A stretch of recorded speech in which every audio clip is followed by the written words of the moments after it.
Marriage combo ரொம்ப ரொம்ப சீப்பா பண்ணிட்டு இருக்கேன். என்னென்ன பொருள் எத்தனை பொருள் வந்து பாருங்க. 6.25 கஞ்சி, 3 பேர் படுக்கிற கட்லு, 4 இன்ச்சு ஃபுல் ஃபோம் மேட்ரஸ், 2 தலகாணி, பெட் கவர் வந்துடும்.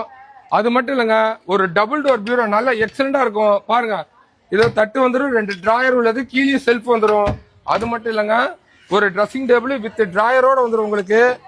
இது மட்டும் இல்லாம ஒரு 3 சீட்டர் சோபா நல்லா எக்ஸலண்டா இருக்கும். அதுக்கு குஷனு பிளஸ் ஒரு டீப்பாய், இதோட சேர்த்து ஒரு டைனிங் டேபிள், 4 பேர் உட்காந்து சாப்பிடுற டைனிங் டேபிள், இது மொத்தமும் சேர்த்து இஎம்ஐ ஆப்ஷன் பண்ணிக்கலாம். இதோட விலை என்ன பாருங்க, வெறும் 44,999 ரூபாய்க்கு கொடுத்துட்டு இருக்கேன். வேண்டவங்களை டிஸ்பிளே நம்ம கால் பண்ணுங்க. நம்ம கடை பண்ணா சென்னையில இருக்குது, திருச்சியில இருக்குது, திருவண்ணாமலை இருக்குது, எல்லா ஊருக்கும் நம்ம டெலிவரி பண்ண வேற ரொம்ப சீப்பா பண்ணிருக்கோம். இதே இஎம்ஐ ஆப்ஷன் பண்ணாலும் நீங்க ஒரு 5000 ரூபாய் கொடுத்துட்டு இது அத்தனை பொருள் இஎம்ஐல போட்டுக்கலாம். வேண்டவங்களும் இதே நம்பர் கால் பண்ணலாம். வாட்ஸ்அப் நம்பர் எல்லா ஊரும் டெலிவரி பண்ணி கொடுத்துருக்கோம்.